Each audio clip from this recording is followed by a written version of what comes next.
What's up, guys? Matt at Performance Fab. I just wanted to jump on here and do a quick video, kind of doing a shout out to a guy I buy parts for, a vendor or supplier. He makes a few different things. He's a CNC machinist. We've been using his parts for a while. His name's J.R. Parker Speed. He makes turbo flanges, turbo mounts, all the billet flanges for pretty much any turbo, for any mount configuration you need. He makes a cool little spark plug tool. He's got a bunch of stuff. But anyway, he's helped me over the years with different things, and I actually just got these parts in today from him. And this is actually stuff for my car, my build, and it's just something that's off the wall that he didn't have to do, but he did it to help me out. And so anyway, on these engines we've been doing lately, most of them come with O-ring exhaust ports on the heads. All the big block Chevrolet stuff from Par, some of the LS stuff we work on, and then a lot of people are starting to add, there's a few suppliers starting to put O-rings in some of the header flanges also. Well, I'm building a Ford, so it's kind of a odd engine anyway. It's not an inline valve. I'm using a Cleveland style head, and it's an aftermarket one at that, so it's raised port, so it's a lot of different stuff. And so I had to get some custom flanges made either way. SPD I think made them also, but I ended up having to get the cut file from the guy I got the heads from anyway, which came from the manufacturer, and I sent it to JR to ask him if something he'd be interested in making for me. I mean, it's kind of not something he asked to do, but like, he asked me if I was in a hurry, and I wasn't, obviously. So he took the file and laid it up and just made sure it looked well. And then I wanted him to see if he could add the O-rings to the flanges, and he's like, "Yeah, that shouldn't be no problem," and he did. So this is the, like I said, the header flange for my small block Ford I'm building.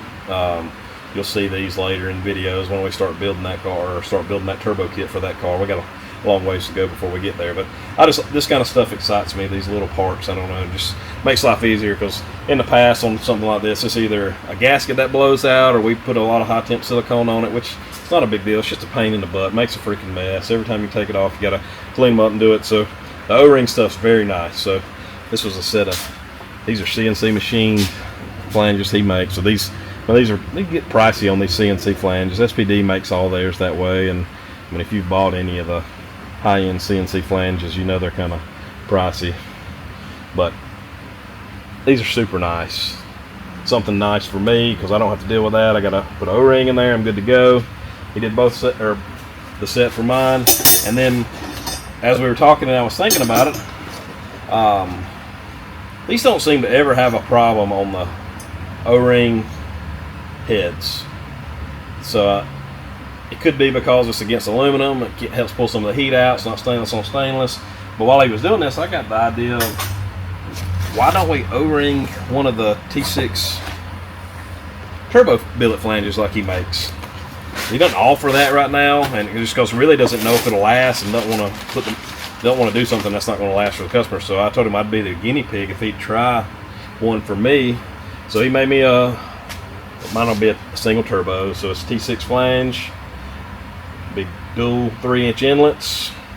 And so you can buy this flange minus the O-ring off of his website all day long. He sells these in T6 to 3-inch to 2.5. I mean, pretty much any configuration you need for flange. I mean, you can see these parts are very, very nice.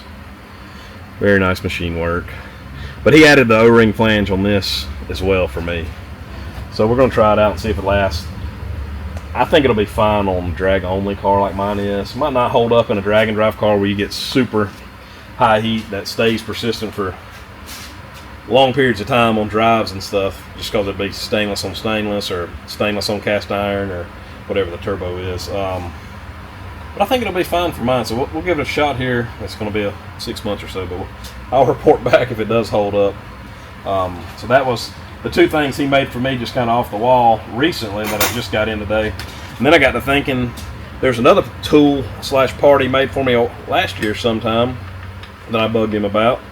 It's actually, I mean, it's just something he really went above and beyond on, and for just a simple part, honestly. So on chassis tag, when we build a chassis, we'll put a tag on the driver door bar, And I mean, it's just basically, and actually he lasered these tags for me as well. It's a part I bought from him. You can kind of see it's a laser with a kind of holographic looking look to it. So whenever we do a car, we'll put the date, chassis, serial number. But as you see, that part is flat, and a door bar is round. So we got to make them shaped like this. That way because I use aluminum tags, and I just like to rivet them or machine screw them in. It's not a big deal. I mean, I could, and in the past I've made homemade little dies and stuff just to make them round, but I hate hammering on something if you don't have to hammer on it. So I asked him about making me a punch and die kind of tool to make these round or semi-round like this. So I kind of give him the sizes of what I was looking for, and he said, "Yeah, I'll figure something out." And it was a couple weeks later. He hit me up and said, "All right, I think I got something that'll work. Send me some of the blank tags that you have, and we'll see if it'll work." So I sent him some, and this is what I got. This is something that's a simple tool to make this part the way I want it to be, but like he over-engineered the crap out of this thing, and it's awesome. Like, and I just appreciate the effort that he puts into parts, and that's kind of why I wanted to highlight him. So like, let me take this thing apart and just kind of show you. So this is billet aluminum that he's machined down, made it nice and concave. He actually machined a piece of UHMW style Teflon that bolts in. It's got countersunk bolts. It's got guide rods that are in here.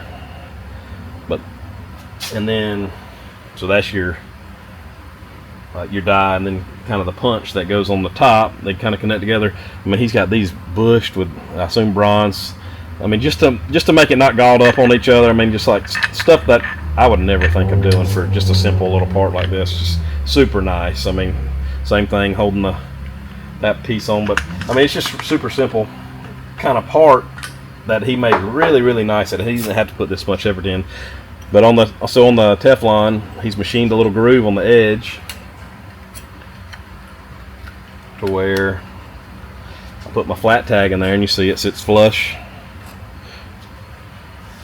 And you literally slide the punch or the top piece on, and that's what you have. So, and then you just put it in an arbor press, or I mean, you can. It's really not that. These are aluminum, so they're not terrible to push down. Problem is they spring back. So he's actually played with this enough to where it's got some spring back built into it, and it still fits my tube the way I need to. So I mean, it's like he really thought about it for me.